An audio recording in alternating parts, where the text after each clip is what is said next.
1FM 91.3. It's the morning drive with the Flying Dutchman and Carrie, Chong, with you on a Tuesday. And here in the studio with us, very special guests. We want to welcome, first and foremost, Laurence Coy. Morning. Morning. And also Terence Crawford. Hello. Hello. So Laurence plays Bilbo Baggins, and Terry, I call you Terry, Yes, right? you can, Terry yeah. plays Gandalf the Grey. From Lord of the Rings, a musical tale. Right here in Singapore. It's already showing at Marina Bay Sands, right? But first and foremost, welcome, guys. Thank you very much. It's great to be here. Yes. So, Lord of the Rings is larger than life. It's massive. Let's start there. How did it feel when you guys got to know that you were playing Bilbo and Gandalf? I was overjoyed, really, because I read The Hobbit when I was about 14 and just loved Bilbo Baggins, and it was his story. And then I read The Lord of the Rings a couple of years later, and just completely loved the world of it. So, and that was before there were films, Right. and certainly before this came along. So yeah, it was a world that I knew, I loved, and I just thought, what an opportunity to learn as well and to immerse myself in such a massive piece of work. Yeah. So yeah, overjoyed. But also became aware very quickly of how much the books mean to people. Yeah. You know, when you get cast in a gig, often it ends up on social media and friends congratulate you and things. But I was overwhelmed by the tone of the response from people, so suddenly I was daunted by it in realizing, this is not just an ordinary casting. No. This comes with a sense of responsibility. Yeah. and It's you a can cult easily following. disappoint people. There's not a lot of plays where people actually dress up as the characters. That's right. Yes. Have you seen that a lot? Like, Oh yeah. People go to great lengths, very elaborate, beautiful elf ears. Yes. We did have one guy who turned up in Melbourne and said that he was the Dark Lord, which was a bit of a worry. Wrong movie. But you said you read the books when you were 14, and now you've got you've got the script and you're doing this. Does it help? Does it hinder? I think everything can help, because I just remember thinking to myself when I heard that this was going to be a thing, how do you put 1,200 pages into 3 hours? And that has been a miraculous piece of work. Because it's actually done. It covers off the tale absolutely brilliantly and economically. But yeah, I think knowing the world certainly helped me, even though everything's there in the script. You don't need to have read the books or anything to see the play and to understand it. You can follow it without having read the books, but I'm really glad I did. But there's the musical element to it, which is not present, in the books or the actually, movies. one of the startling things when I read the books again after I was cast was to notice how many songs are in the books. That the Hobbit's life is full of song. Yes. Right. If you just flick through the book, even you'll find that every 10 pages there's a song. They go to verse. It's a little bit like Shakespeare going from prose to verse. Right. As if singing is the way that the hobbits remember their stories and reveal themselves to themselves. So I think the idea of it being told through song, in a way, it's kind of remarkable that no one's thought of it earlier. It feels completely natural. They're a very cultural people, the hobbits. And then it gets dark. Very dark. Well, their lifestyle gets threatened. That's the story. It's a story. In terms of you talk about the kind of relevance of it, or why it's a piece of literature that lasts for 100 years and will last for hundreds more years. It's a culture that gets threatened by a major invading force, if you like, and this happens continuously to us. They have to stand up and do something about it. And the people around them have to help them, which is where Gandalf and the other immortals come into the story. And it's something I think every generation gets to relate to. Well, look what's happening this week. Yes. All right, we're going to go on Facebook Live, so to continue this conversation, go join us there. Okay, so now we're on Facebook Live, so we can chat freely. So can you give us a peek into a scene, maybe a dialogue between you guys on stage, between Bilbo and Gandalf? Yeah, we kind of only meet once, don't we? Well, let's do a snippet of that then. Yeah, Yes, we'll do that bit. Yeah. This is in the Council of Elrond scene. This is the scene where all of the different races have to come together to deal with this problem. The amazing thing about this scene, it was written in September 1939. It was written the very month that Hitler invaded Poland. Yeah. And it begins with, here we are, come together to deal with this problem that we face. And Bilbo has a solution to getting rid of the ring, and it's a brilliant idea that he's going to go and do it himself. So, And he's quite, I'm quite old and Yes. perhaps past my prime. Yeah. And yet I decide I want to go. So and who's going to do this job? Yes, and so I say, very well.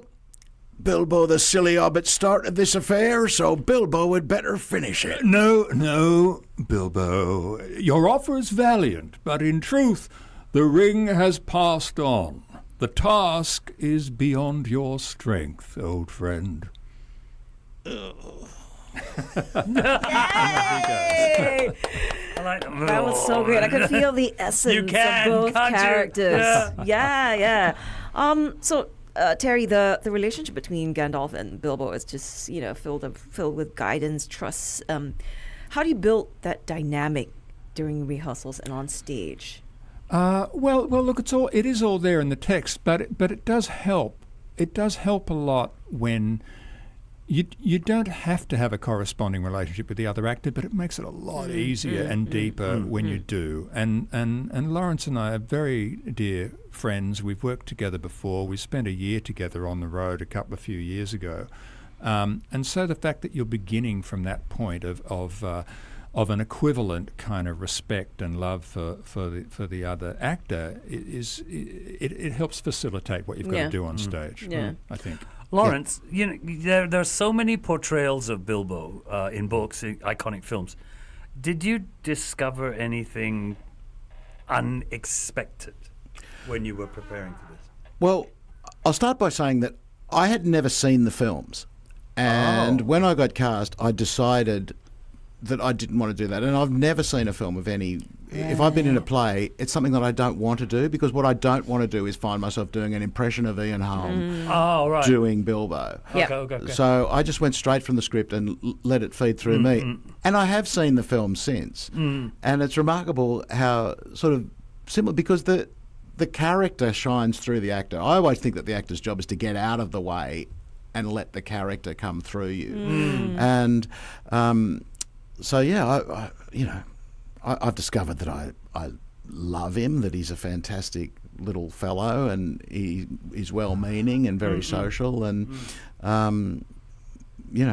Except when he comes into possession of the ring. The ring. Well, it's that thing, isn't it? It's that. Well, trying to give it up is the hard thing for him. Yes. Yeah. It's that thing. It's keeping him young. Yeah. Okay. FD's got a question. I'm gonna. It's a question I've always wanted to ask someone on stage, and we've interviewed so many stage people, and we go through the interviews and we never have time to do it, so I'm going to do it right in the middle of the interview. Yeah. It's got to happen at some point.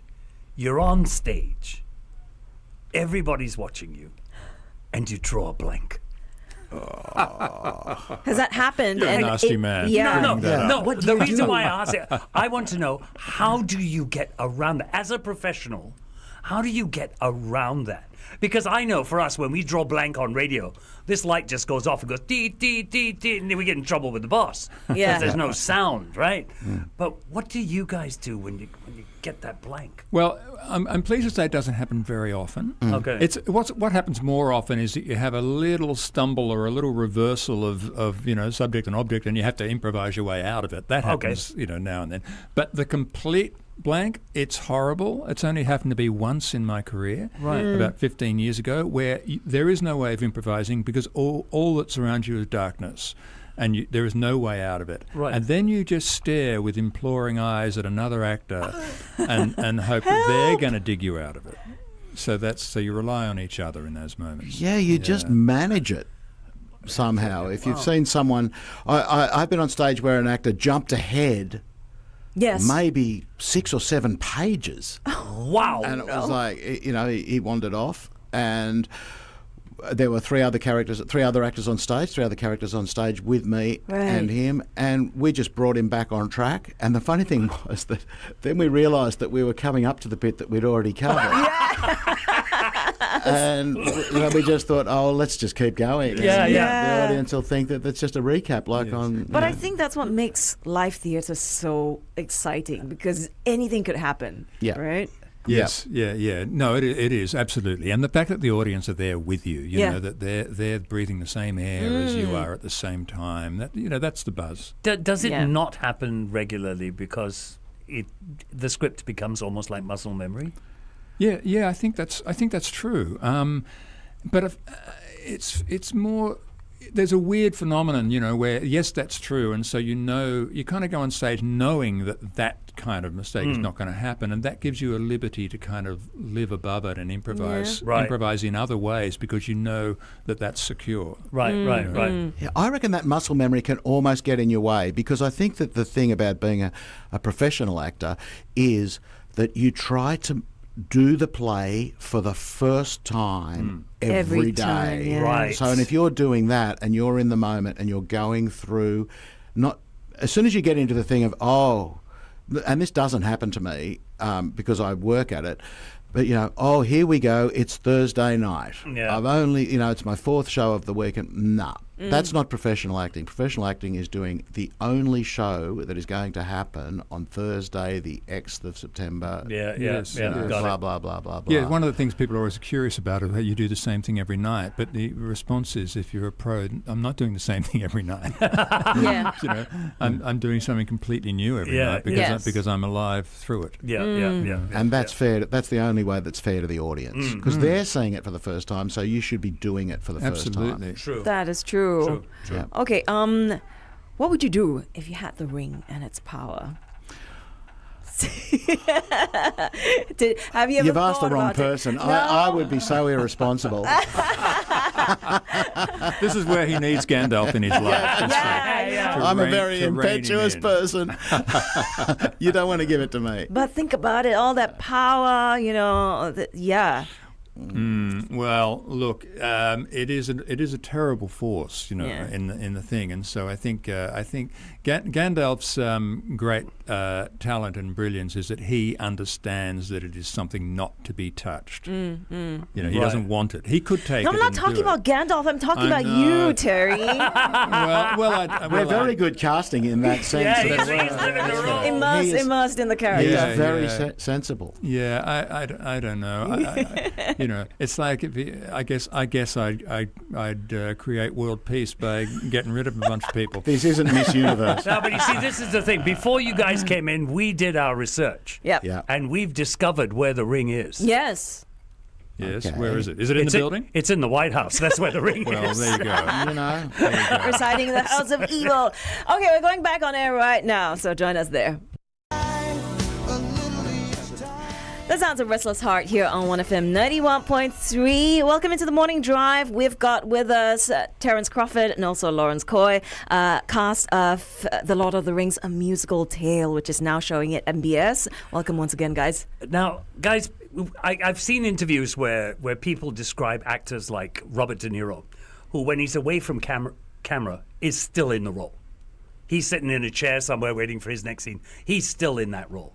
So when all is said and done and the costumes come off, is there any part of that character that stays with you? The love of second breakfast. Particularly in Singapore. Yeah. Food paradise.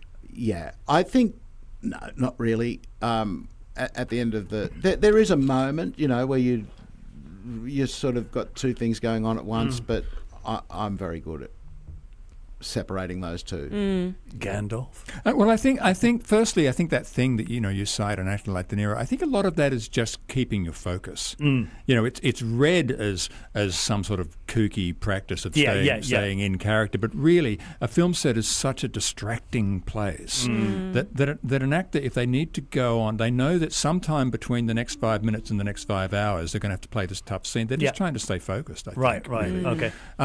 But look, it's really hard because it's hard to make a difference between what it is of yourself that you've brought to it and how you've related to it, and what it is about it that's impacting on you. You know, and like Laurence, I think it's a bit of a mythology that you become the character, and it's not a terribly healthy mythology either. You know, in reality, you do the curtain call, you bow, you thank the audience, you say the fiction is over.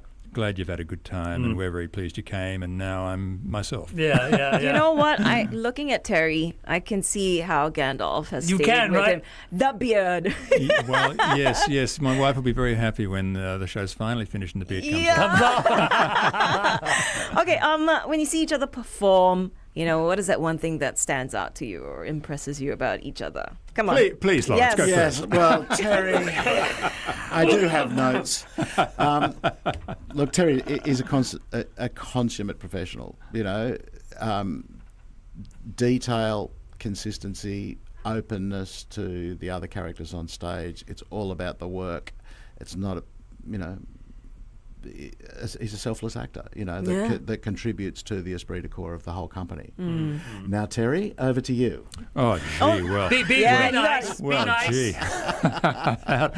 No, look, it's interesting. And, well, likewise, we share a dressing room, believe it or not, and we have a lot of fun. But and Laurence is a very funny guy, but also deeply serious about the work and deeply committed to giving the audience the best possible night that we can give them. You know, a dear friend and mentor of ours, an Australian actor named John Gayden, who once modestly described what we do as making people's lives more interesting for a couple of hours, which is both a modest claim, but also it's quite a profound objective. You know? And we just dedicate ourselves to doing that every night. And in terms of it's lovely seeing the way that an actor meets a character, and to see that Laurence is a person who has a great joy for life and a great hunger for life, and to bring that to Frodo every night is a joy to watch. And Bilbo. It's a Bilbo. I think I'm a little bit old for that Frodo nonsense jumping. You know, having heard all this, guys, you've got to go out and get your tickets to watch Lord of the Rings. It's just it sounds absolutely amazing. It is a wonderful show. We played to huge audiences in Singapore, wonderful Singaporean audiences, and I think they really loved it. It's a thrill. It's a thrilling ride. Yeah, it is, especially if you're a fan of the books, the movies. Go catch it. Importantly, even if you're not. Yes, that too. I think a spectacle brought to life on stage is going to be quite mesmerizing. Yeah. Okay, thank you so much for your time today. Laurence, of course, plays Bilbo, and Terence plays Gandalf in Lord of the Rings, a musical tale now showing at MBS. All the best, The Morning guys. Drive Thank you. on 1FM 91.3.